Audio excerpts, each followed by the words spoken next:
எல்லாருக்கும் வணக்கங்க. பச்சை பட்டாணி கொஞ்சம் எடுத்து ஒரு 7-8 மணி நேரம் ஊற வச்சேங்க. ஊற வச்சுட்டு நல்லா 3 தடவை கழுவிட்டு அடுப்பில் குக்கர் வச்சு கொஞ்சமாக தண்ணி ஊற்றி திட்டமாக தண்ணி ஊற்றி வச்சுருக்குறேங்க. இது நல்லா புதுசாக இருந்தால் ஒரு விசில் வந்தால் கூட போதுங்க. நல்லா விதையாக இருக்கும். அதுக்கு தகுந்த மாதிரி விசில் வச்சு எடுத்துக்கோங்க. இது மூடி வச்சு விசில் வச்சு எடுத்துக்கலாங்க. உருளைக்கிழங்கு ஒரு சைஸாக ஒரு 5 கிழங்கு எடுத்து வச்சுருக்குறேங்க. இதை நல்லா சுத்தமாக தேய்ச்சி கழுவிட்டு இதையும் குக்கரில் வச்சு தண்ணி கொஞ்சமாக ஊற்றி ஒரு விசில் வச்சு எடுத்துக்கலாங்க. கொஞ்சம் விதையாவே உருளைக்கிழங்கு வேக வச்சாச்சுங்க. இது தோல் உரிச்சிட்டு அரிஞ்சு வச்சுக்கலாங்க. எல்லாருக்கும் வணக்கங்க. உருளைக்கிழங்கு பட்டாணி பச்சை பட்டாணி போட்டு ஒரு பொரியல் பரட்டல் மாதிரி செய்யலாம். சிம்பிளாக செஞ்சு பார்க்கலாங்க. இதுக்கு ஒரு வானல் வச்சு கல்லெண்ணெய் விட்டுருக்குறேங்க. கொஞ்சம் சேர்த்து விட்டுக்கலாம், ஏன்னா நான் வெங்காயம் சேர்த்து போடுவேன். இப்போ எண்ணெய் காஞ்சிருச்சு, வெங்காயம் போட்டுக்கலாங்க. வெங்காயம் ஒரு 3 வெங்காயம் தூளாக நறுக்கி அரிஞ்சு வச்சுருக்குறேங்க. இது போட்டுக்கலாம்.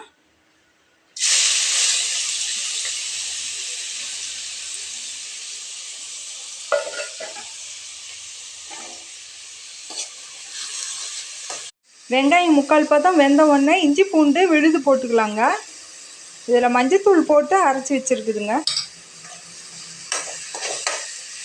நல்லா வதங்கட்டுங்க.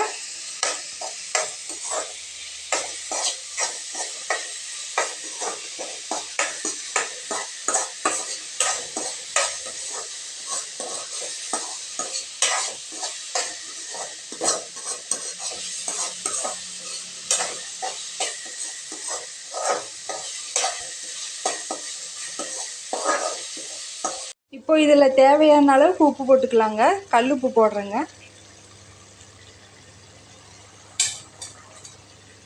பாதி வெந்துருச்சுங்க, பாதி தண்ணி குறைஞ்சிருச்சு. இப்போது உருளைக்கிழங்கு வேக வச்சு தோல் உரித்து அரிஞ்சு வச்ச உருளைக்கிழங்கு போடுறேங்க.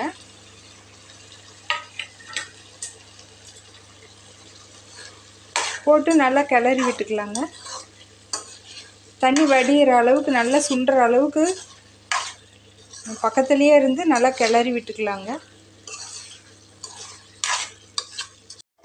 நல்லா தண்ணி வற்றி எண்ணெய் நல்லா வெளியில் வர வரைக்கும் கிளறி விட்டுட்டு இறக்கிடலாங்க.